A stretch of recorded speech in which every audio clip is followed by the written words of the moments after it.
All right, we're starting now. It's always cool.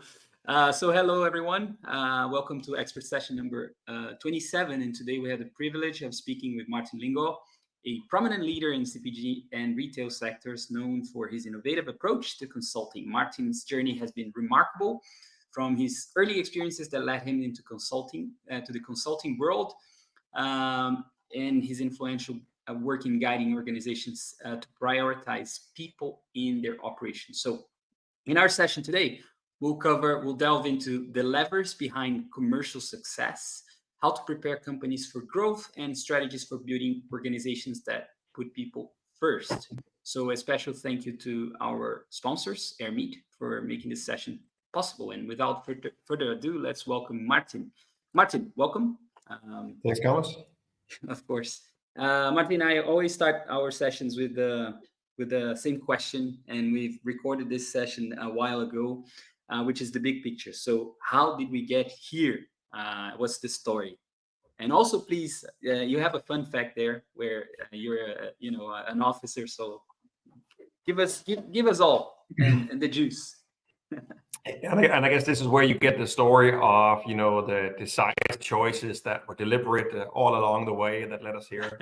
Exactly. For sure, there are some of these as we go along, but I think many others may be less decisive and less structured in how my career has shaped itself. So, but yeah. Anyway, so you could say I'm out of Copenhagen today, but originally out of our city of smiles of Aarhus, where I started out, did my studies in economics and IT, and really launched my you could say professional career from that.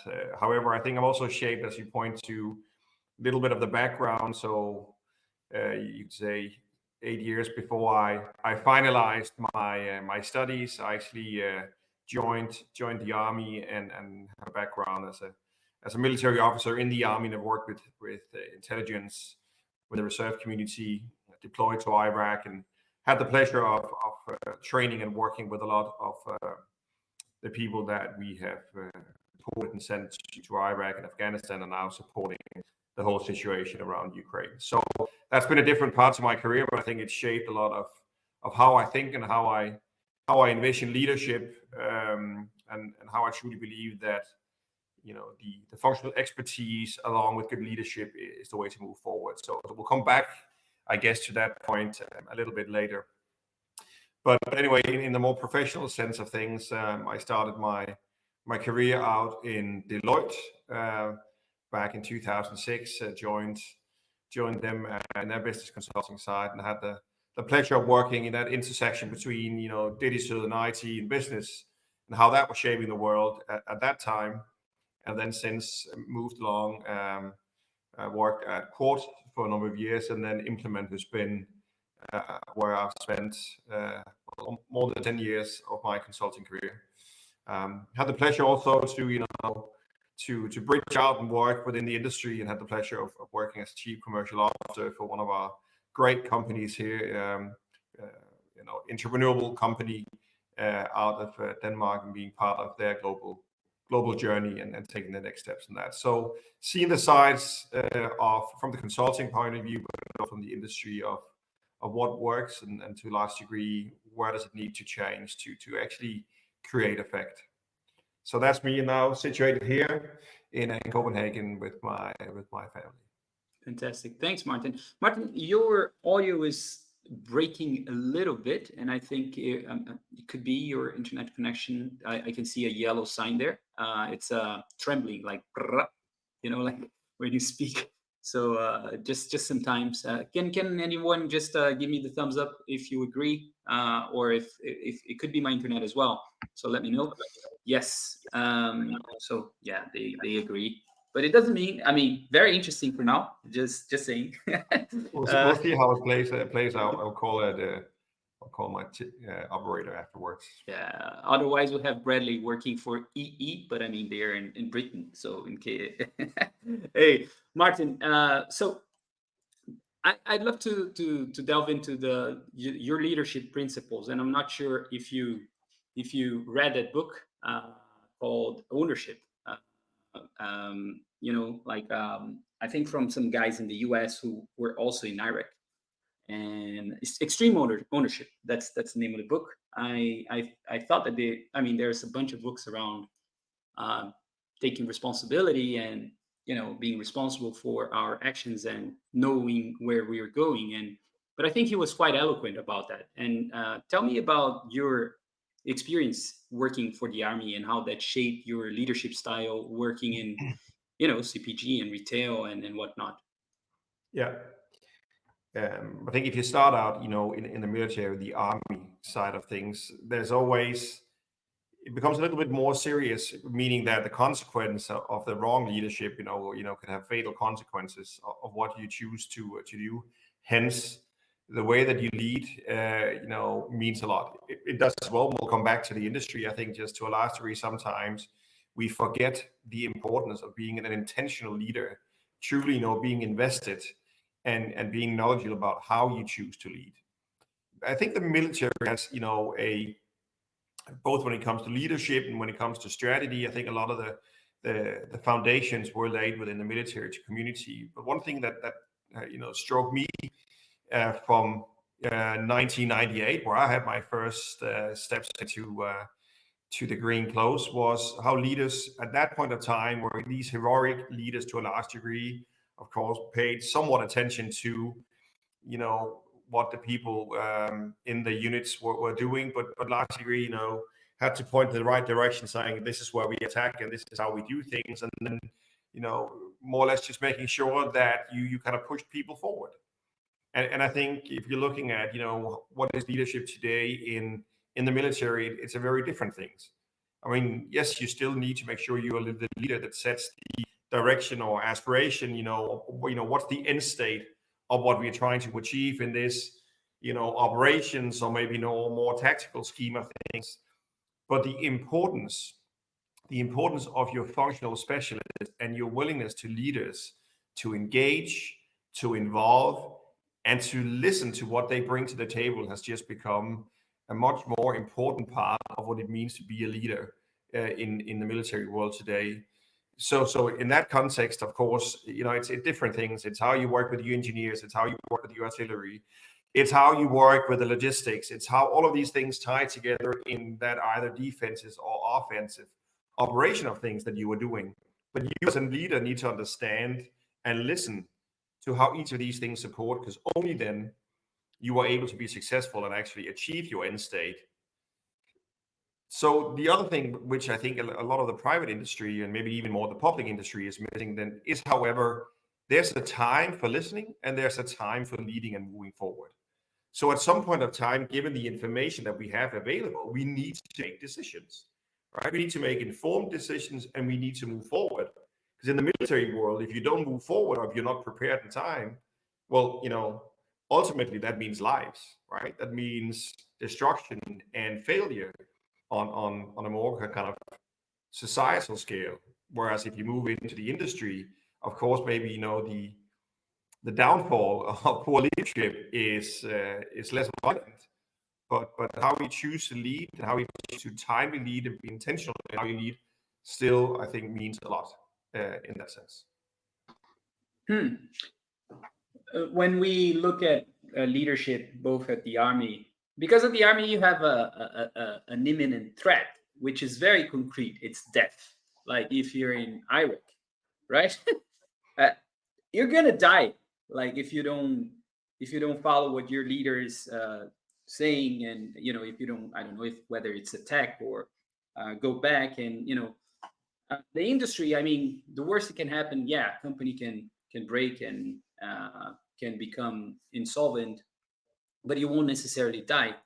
Uh, and when it comes to leadership in that sense, I'm more curious, like in regards to the younger generations, and you have a role in the army, and do you think it's changed? Like because when you lead the younger generation today, when you're at the army, and compared to the industry, I would love to have your perspective there, not to put you in the spot, but really to have your perspective here. Because one thing is clear, like if I don't do what the captain is saying, I could die here in this situation.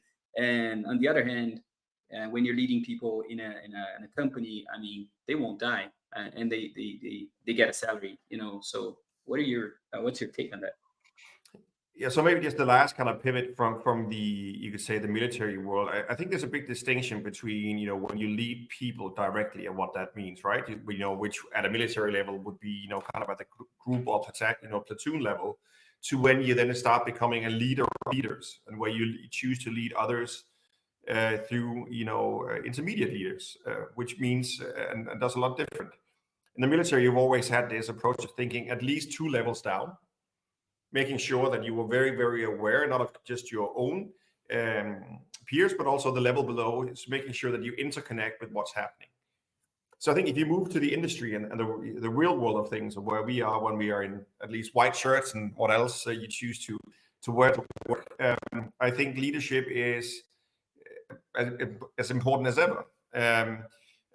Some big studies have been done over the last couple of years, and when you look at what are driving people, what's important to people when they go to work, and especially the younger generation, anything from salary, career development, education, and leadership, whatnot. Leadership comes out on top. It's become not only a differentiator from something that you hope to get once in a while, to being a hygiene factor.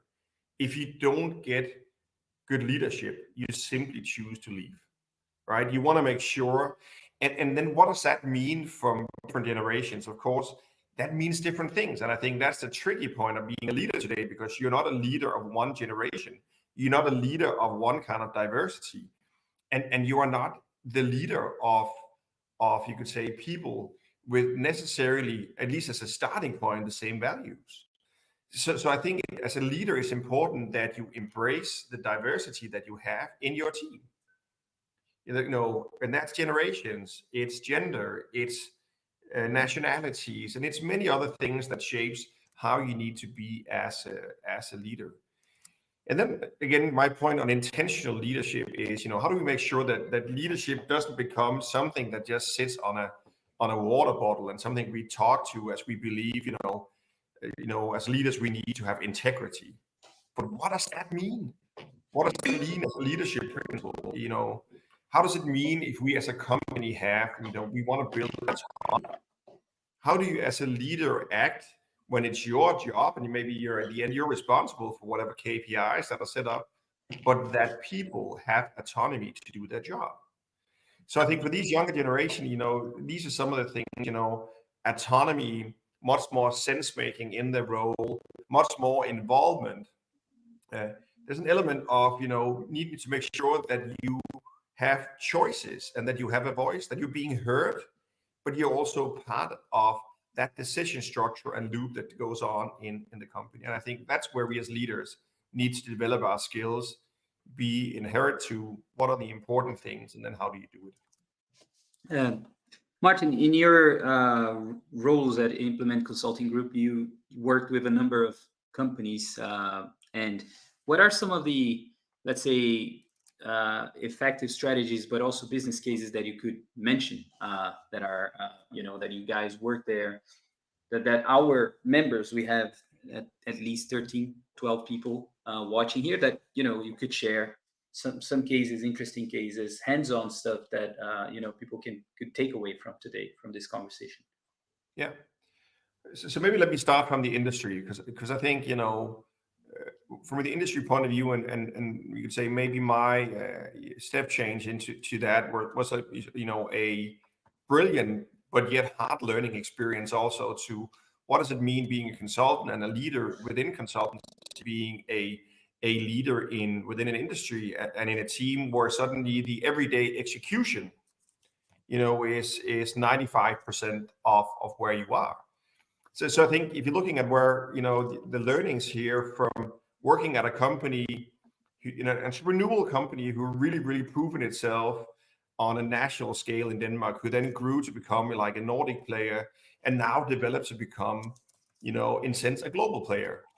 That means, for the roles who, you used to be a retail director for, a few stores within one market, to being the retail director of multiple stores within many markets. So there's also an element of how roles develop. And I think one of my big learning point, or well, maybe two, was how do you get that understanding of what really takes up time? How do you balance that part of, changing and working as a leader with the things where your company needs to scale and become something else, while still spending enough time on the everyday execution and helping your peers, and especially helping those that you are a leader from, develop their roles so they also kind of move along with that. And if you bridge that back to my time in consulting, I think, and especially in Implement, I think the element of truly understand. I mean, the slogan when I joined back in 2012, we're hanging on the airport, was change with impact. And I think, the whole point being, we can do all the analysis, we can even make the distinct and right choices based on the analysis. But if we don't understand the underlying change that sits with that, and thereby are able to move that change forward and implement that so that new reality sits with the organization, we've achieved nothing. We've achieved absolutely nothing rather than just spend time in too small of a group doing the analysis and coming up with conclusions that no one will get to feel, not the employees, nor the customers, and hence no results. So I think Implement, case in point, when done well, worked with the big, also global retail. So when you looked at that, the initial point was a lot of learnings of where you could say, at least starting at the customer point of view, was what are they really looking for, right? What are they truly looking for? What drives value for customers today? We did a big study in more than 18 months, I think it was, coming up with these key conclusions, saying this is truly what drives people out there. How do you then bottom that up as an organization and make sure that comes alive all the way from the top floor to the store floor, where people actually get to experience that? And I think this is where Implement, has a way of working with, how do you cascade strategy? How do you take those choices that you've made distinct, that make sense at a headquarter level, and how do you explain those to the next level of why we've chosen to do that? Making sure they're part of that conclusion and guidance, and then explain to them what choices they need to make in order for this to come alive. So that triples down and cascades all the way down, which I think is where Implement has really proven its worth, is to make something that are complicated simple, to take what's complicated and break it down to a way where it cascades down to the organization, and it travels from top leaders to managers that meet customer on a day-to-day level. Martin, taking that as my segue to the segue to the next question is, what specific strategies do you recommend for leaders looking to create a culture of trust, which is a big thing in Denmark? Denmark is considered the country, if I'm not mistaken, with the highest level of trust. And case in point, I mean, it's very interesting because I work for the Danish government as an intern. That's how my story starts back in 2009, and it was really interesting working at the trade council at the Danish consulate back in Brazil, because the first time I went for a meeting with the consul, I was looking for a job, and I was there wearing my jacket and tie, and the guy was like, "Hey man," he was so informal. He was wearing a shirt, but no formalities. So that was the first thing that struck me. And just the environment of work was very relaxed. Like you were given a responsibility and you were expected to do what you. And for me, that was something very new as a Brazilian coming into, because when you step into the consulate, like you're stepping into a country essentially.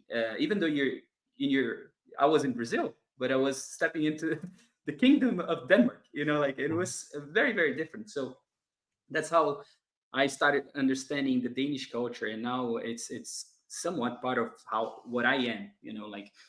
But for you, how do you what are the strategies you recommend for leaders looking to create a culture of trust, and collaboration within their teams? Yeah. So I think, for me, trust, at least there are two things I think that are important. If you want to scale any kind of company, the idea that you can do that as an individual, is either naive or purely stupid, right? Which means you need trust in people that you can work with, trust in people that will make sure that it becomes the group or the team dynamic that allows you to grow. So I think it will be no growth without, high performing teams.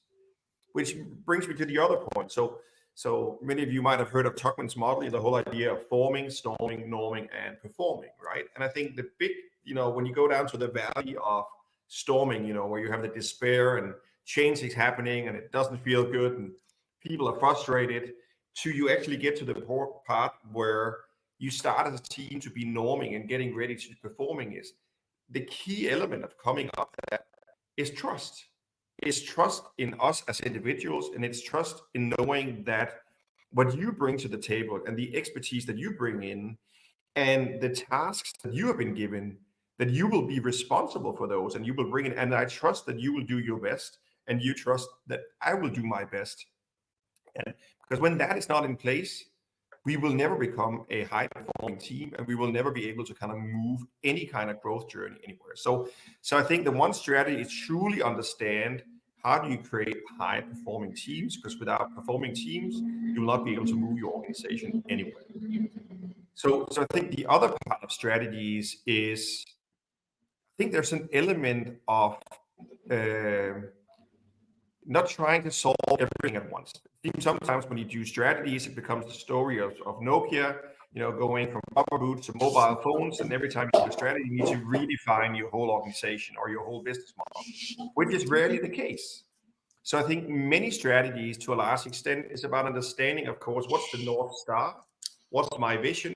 It's about breaking that vision down to something that are within reach, still ambitious, but within reach of what you're trying to do, and then start strategize and solving whatever issues or opportunities that are the most important ones, knowing that you have parked some and that you are solving these, and when these are up and they are running and they are being executed, you can grab onto the next one, and then you can actually move forward. So I think this idea of strategy needs to be a redefinition of your business model to being strategy is something that needs to move you forward.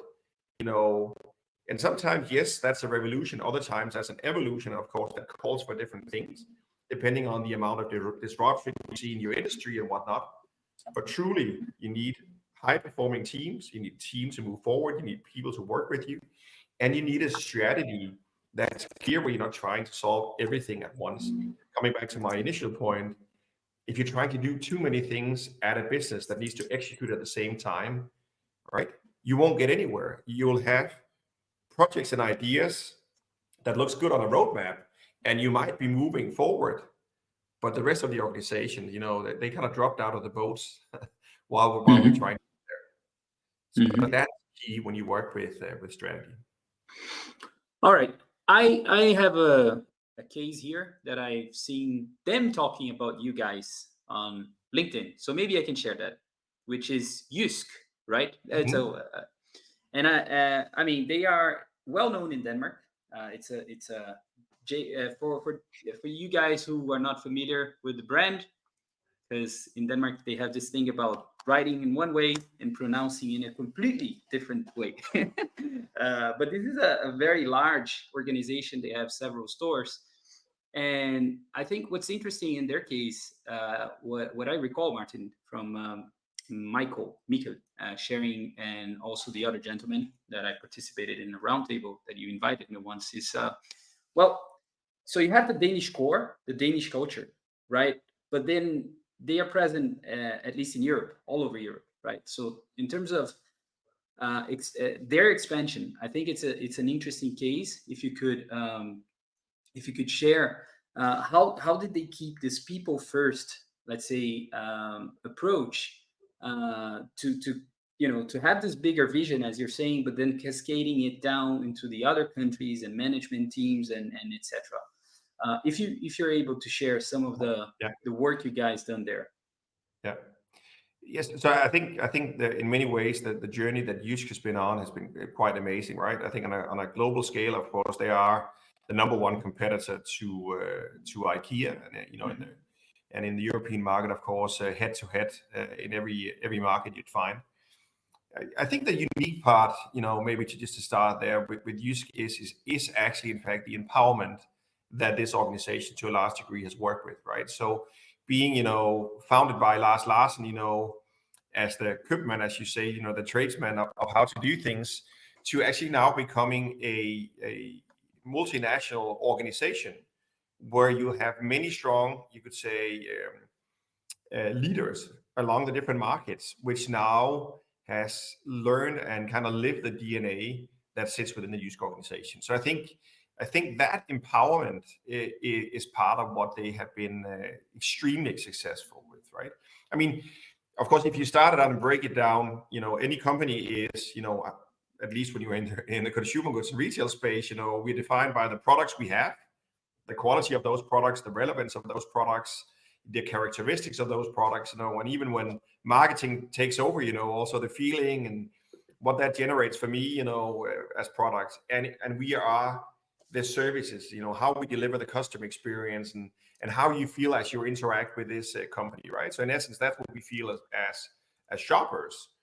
But as a company, to be able to develop a model that not only delivers the right products and the right customer experience, sits within the kind of the DNA and how you make that DNA come alive.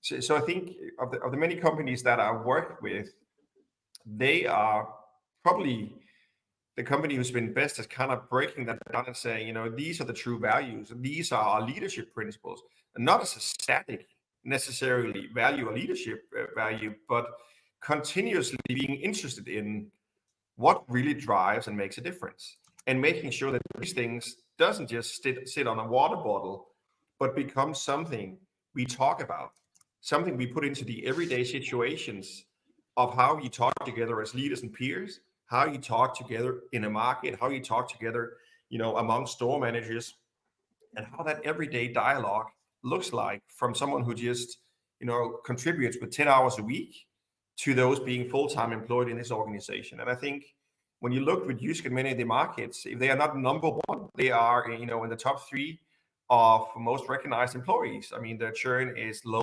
compared to the industry, and so I think in essence that's been part of their DNA, right? Of course, they've been Mhm. on a journey of looking at how to refine their products. They've been on a journey where we've had the pleasure of working with them, how to refine and how they work with their customers.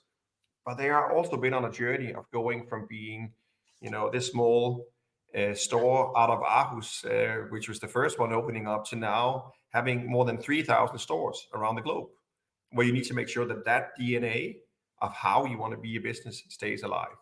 And without all three parts, the right products, the right customer experience, and the right DNA to fuse an organization, you will not be successful to the degree that I think they have managed to do as a company. I think it's really interesting because so as we spoke a few times, we're building this community called Evolve Commerce Club, and there's not much of a difference, because the thing that I think Gustavo and I have been very competent, I like to say, is establishing a ritual, meaning that every Thursday we manage to have our events. And one of the things that I've learned is, okay, we managed to do this, and every time you try to add something new to your small company, we're like just the two of us running this 320 people community. It's so hard because it's like a mini ship, like that you need to start steering, and then you have to communicate. You need to add something, an extra layer, and then yeah, and then people need to learn about that. And so so a community is not very different from a company, just meaning that you add a lot more complexities when you're running a company, right? Yeah, no, true. I mean, in Implement, you used to, you still have, we call it COPS, right? So communities of passion, right? So where you find those passion points and you find those things and you interlink that, and you make sure, that passion becomes part of how you drive a business. And I fully acknowledge that, you can do and build community of passions in one way in a consultancy which would look very different in a business, right? And in essence, so the structural way of talking about that would be governance. How does your governance model look like? What kind of meetings do I put in place? But in essence, it's about, establishing room for those conversations that needs to take place, right? Making sure that these conversations are valuable. So back to my as I talked about, the key point as leaders, making sure that everyone has a voice and a choice. Everyone's being listened to, and everybody has the opportunity to weigh in when it makes sense. Does it mean that every time you do a strategy that you need to involve every little person that sits within the company? No, clearly, of course, it does not. But it definitely means that you need to involve deep and understand the dynamic across the organization to get it done. So I think there's a lot about that needs to be in place. Sweet. We just hit 30 minutes. So, like you're saying, everybody needs to have a voice. We give our, let's say, share of voice to our members here. So I'll start inviting people on stage. But the first one is Carlos. No, let me just see, because someone wrote me here. Luciano, very interesting. They have an agency in Argentina, implement commerce solutions, massive partner of VTEX. And Luciano wrote me. So I don't know. Yeah. Hi, Martin. My question is an actual question from our company. We grew from 2 people to 37 in less than 2.5 years. And my primary concern is, how do we grow without losing our startup culture? So you kind of touched that, but looking at let's say a company that is scaling fast, right? Given the amount of projects that they have and things like that. So what's your take on that, Martin? I think it says you will probably lose part of your startup culture at some given way, right? At some point of time, you can't do everything to that degree. But I think there are many companies. I think if you look at like Chris by Vilo as the company been growing, also an entrepreneurial startup, Johan Buller from the very, very first days of how we done that. And I think that entrepreneurial spirit still sits within the company. I think it still sits within how it's running. It still sits within how people engage in doing that. And I think part of being entrepreneurial, again, is that you feel that you're part of what's being created, right? I mean, if you are an entrepreneur, you are part of that. When you don't sleep, you don't eat, or if you remember to sleep and eat, you do well. But you live for being part of what's created. So I think a big part of as you grow as a company, right?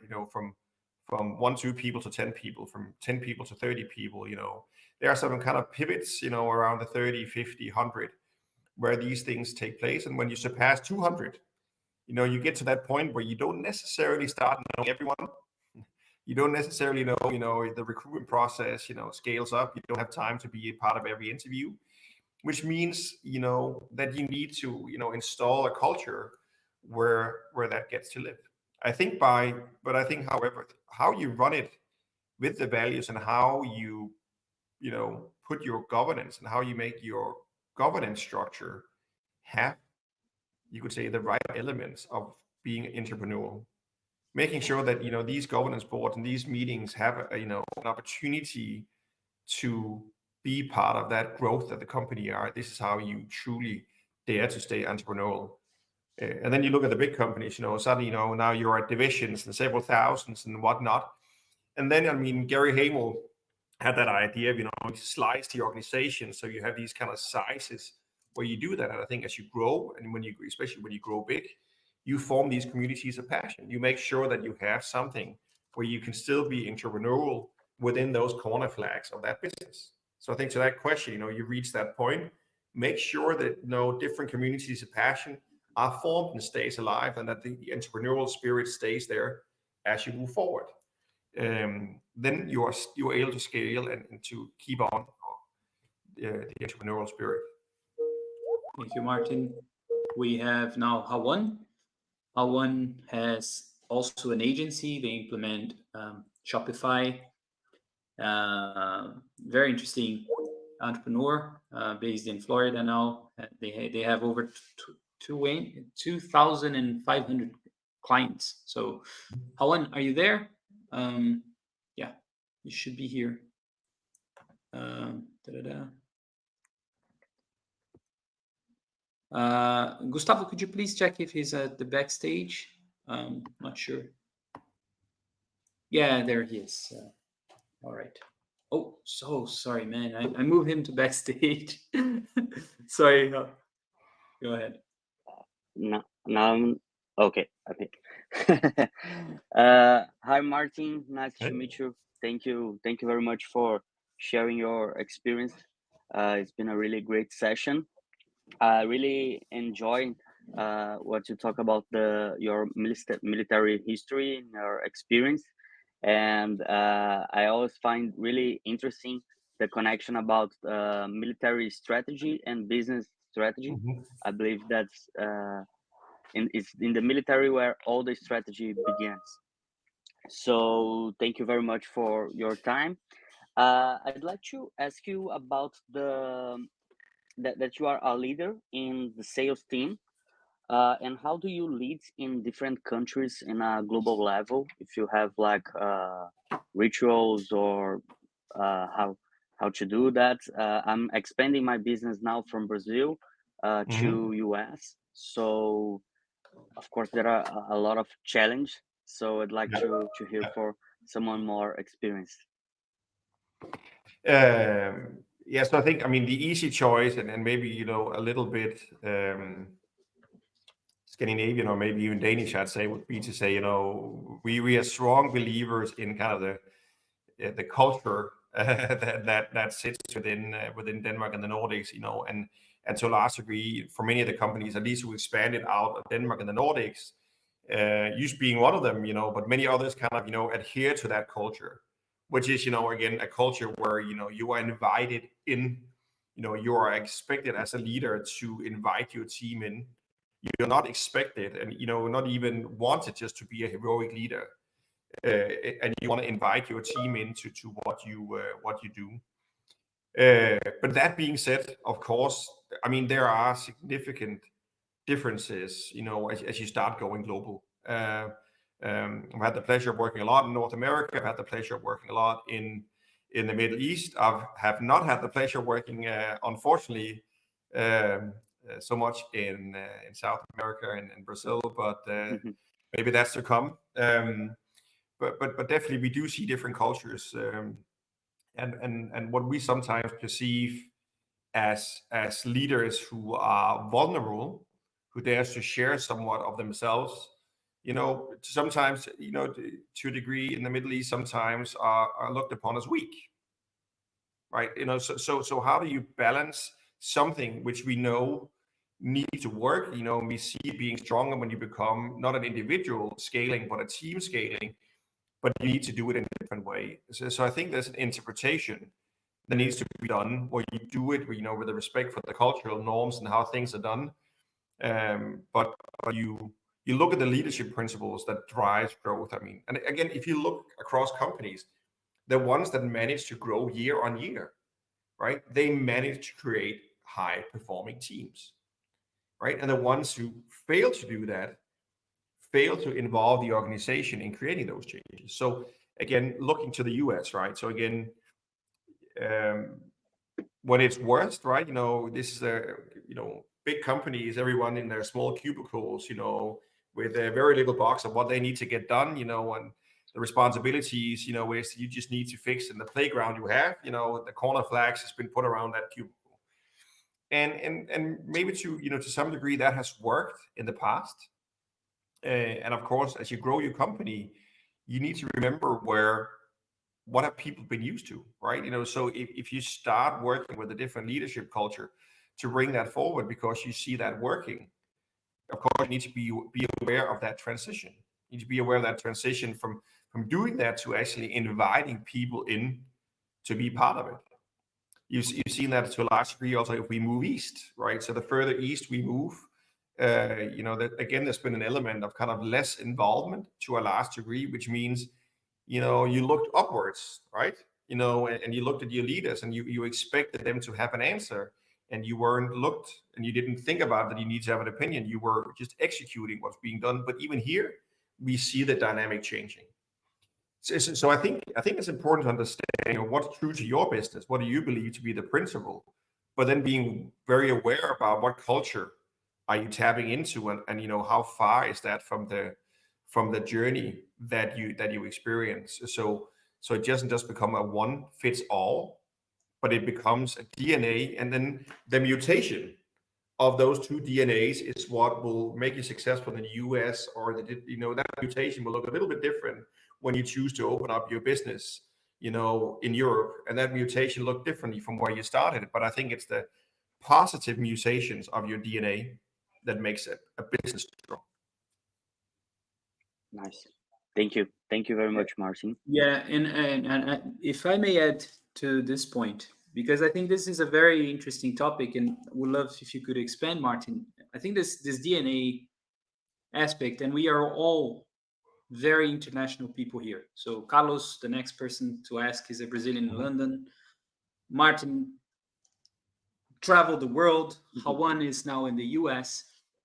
And one of the things that I've learned is that culture matters so much. Like, meaning that for me, it's always easier to connect with people who are globally minded because they understand where I come from. Whether it's in Denmark, Sweden, it's easier. It's just like it's an easy connection, right? And I've had the experience of expanding VTEX to Romania and Denmark and other markets, and it's interesting because in some markets, then you look at I would say how the market is, how the country is, and I'd say it's some countries maybe they have this DNA that are going to be more close to. So, for example, Romania is Latin, so it's not the same, but it's more similar to how we are than Denmark, and thereby would be easier to get conversations started. Just being heard, just getting the first call, and it's not that Danish. It's not about Danish people not liking us, but it's just a different thing. And I figured that sometimes it's easier to have a person that the local person mirrors and says, okay, he's Danish, I trust him, and I don't care, So then you get the foot in the door. Well, how do you see that, Martin? Do you feel this? Yeah, no, you definitely feel that, and I think if you look some of the big nations, right, the big countries, this is where you find some of the smartest people and the most naive people, right? Because versus small nations, I mean, a country like Denmark can't afford to be closing in on itself. It's simply too small of a nation. You need to be open, right? If we chose to speak Danish wherever we went, we would have no conversation whatsoever. I mean, so we need to open up, right? And then you can go to the US as such, right? You have some of the most brilliant people whatsoever. You also have some of the most naive people, and let's hope they can win the election coming up. But anyway, but there are some elements where you need to, of course, pay attention to what does that mean.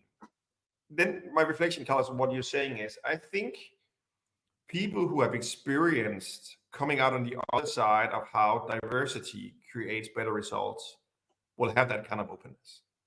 Whereas people who have still not dared to be in that little bit of a struggle and what feels not so easy when you have a large degree of diversity and maybe gave up along the way or didn't even dare to bring in that diversity and still haven't seen the light, will be more reluctant, right? Because as you say, when we mirror people and we see people that are similar to us, you have a saying in Danish that I spoke with my son yesterday. It's called "Lige og leger bedst," equal children plays the best. And if we believe that's true, yeah, well, maybe initially that is true. But we've learned so far that diversity just creates better results. That's going to be frustrating along the way. And it's going to be difficult along the way. But I think if that openness stays in, I think you will create a lot better. But you need to dare to move into to that, and you need to stay in that to get those results. And when you see the light, I don't think you choose to go back. Yeah. There's a really good movie. It's called The Covenant. Have you watched this one? Yeah. It's amazing because this guy who has Arabian ancestry, he saved this American guy, and the guy says, "I need a translator." He says, "No, I'm an interpreter." And these are different worlds, like because if you're in a country at war, like an interpreter is a guy who reads the culture and Mhm. understands what's behind the words, right? And that's Yes. that's that's that's so subtle, this difference, but it's so big, right? When you're Mhm. expanding internationally, when you're trying to tap into a new culture, like a translator can mimic like a parrot, but an interpreter is something completely different. And that's a subtle thing. I mean, if you haven't watched it, Hawan, I highly recommend it. Yeah, I will for sure. Common, by Guy Ritchie. I love his stuff. Next one, Carlos. Carlos.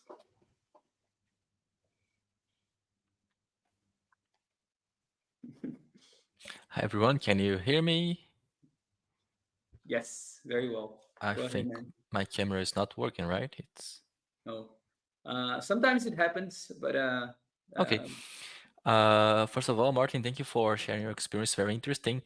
And to add to the previous conversation about cultural differences, I recently did read a book called Culture Map. I really recommend it. It compares how cultures do business around the world. It's very interesting. And other thing that is interesting regarding this military background and our leadership in business, and also bring another book call it Cross in the Chasm. That is about how companies goes from a small tech companies to the big market. Mhm. And one of the strategy is based on like reaching a specific area and conquer there so we can go to the other market. So first you have to solve the problem for a specific customer or for a specific pain. And from there, with success, you can expand market. And that said, the question I'd like to bring to the table is about career and leadership. Um, Mhm. I like reading. And I have this background in marketing and sales in the past 10 years in strategy and operations. And for the future, I'm looking for like a leadership role. But I've been hearing from peers and from leaders that I should probably start leading like a mid-management team so I can have more leadership background to go to a senior leadership. And I would like to understand your perspective on people who could move from diverse background to a strategic leadership or to a senior leadership on one step, not needing to like manage a lot of mid management teams. You have any idea if that works? Is that a possibility? What are your thoughts about it?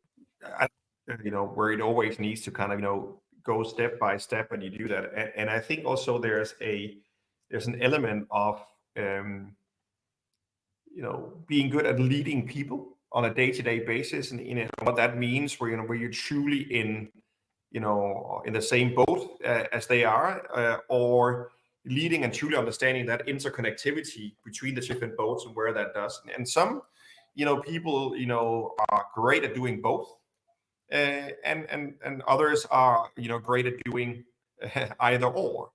I think if you choose to bypass that one step or truly understand what is the core part, right? So if you go back to the military, if you don't know what it means to be at a group level or at a platoon level and how that interacts and how does that look in, the different kind of operations, or even at a battalion level where you do that, how are you going to sit at a brigade level where you can't see the front, where you can't do things and understand the dynamic that takes place?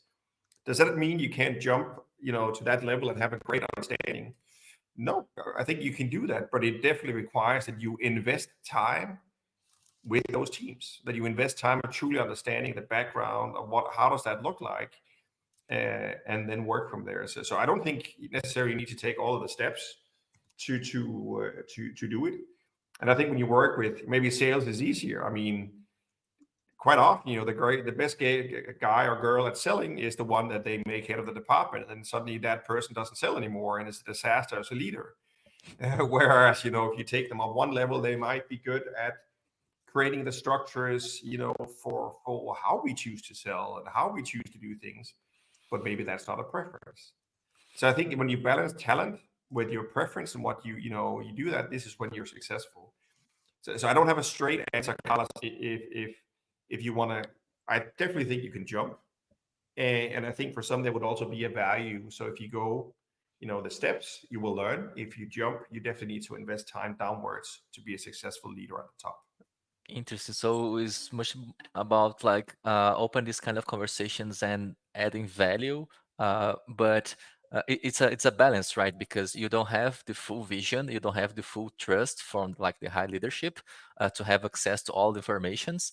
But definitely open this kind of conversation and generating value from the beginning is a path for gaining our space over there. I will bring that to my behavior.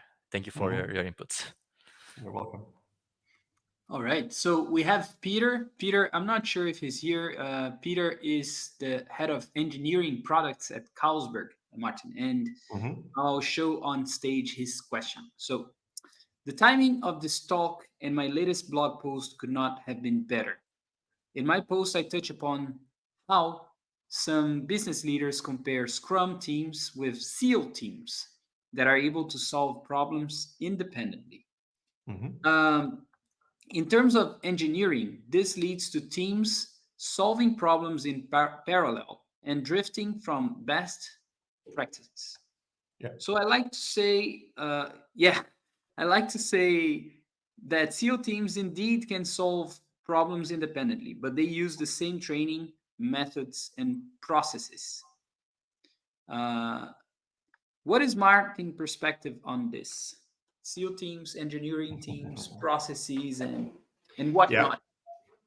So again, my answer is going to be twofold. I think the structures, and when you work with organizations that are hardwired, where it's that specific training, that specific trade.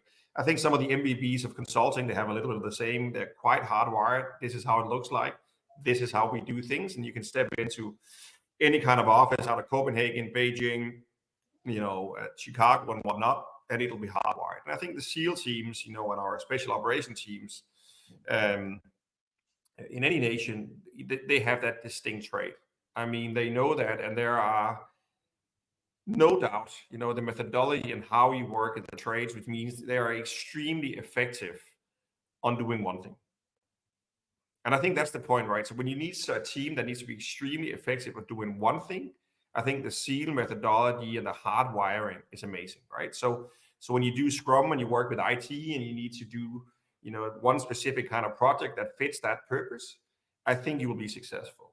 However, if that's the only thing we do and we believe that everything can be worked in the structure of SEAL teams where everything is hardwired, there will be a number of things we will fail to do.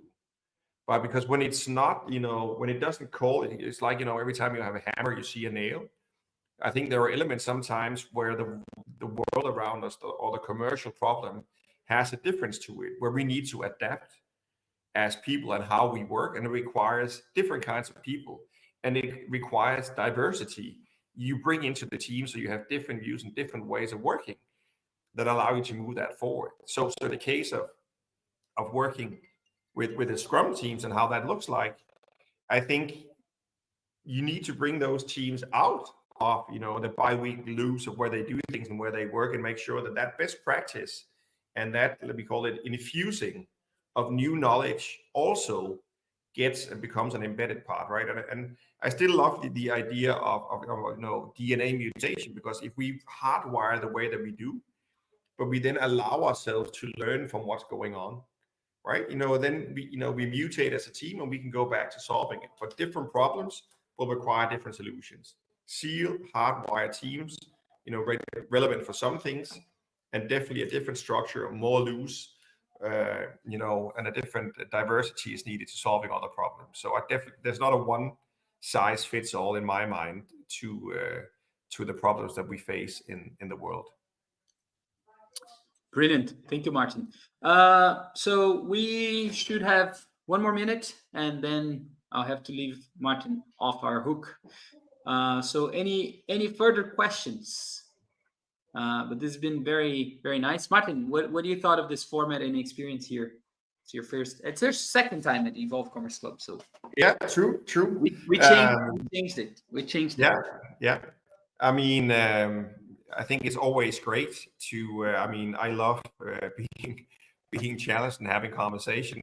I think I've gone through several mutations, not only my gray hair, along my life and learning my career, and I've learned from all of them, right? So what I thought were right at one point in time has definitely changed.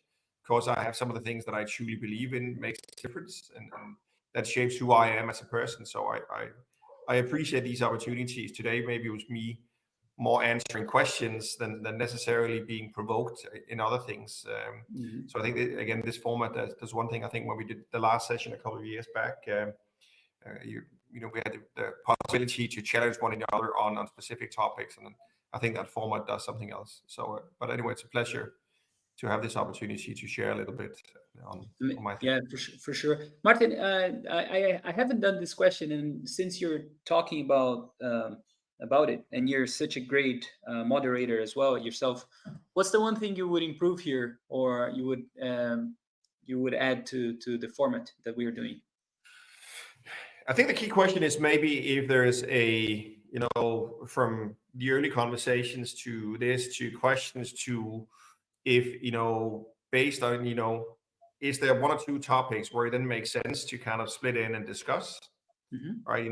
As we do that, so what's kind of the 2-3 things that comes out of this conversation that kind of triggers people, and then you set that up as 2 themes and put people into groups, and, and allow that discussion just to extend a little bit might be could be a positive addition to that. I think a lot of the people who are on this call have amazing experience that we could all learn from as well.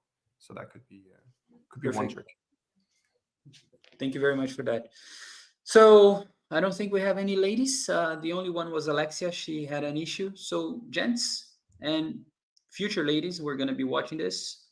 Thanks very much for joining us today. It's been a pleasure and amazing.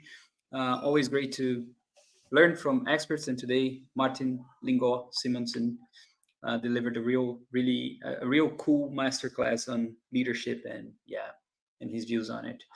So thank you very much, Martin. I'll catch you soon. I'll be pausing the session, and I'll see you guys on WhatsApp soon. All right. Thank you. you. Bye. Thanks, Martin. Bye. So I'm pausing now.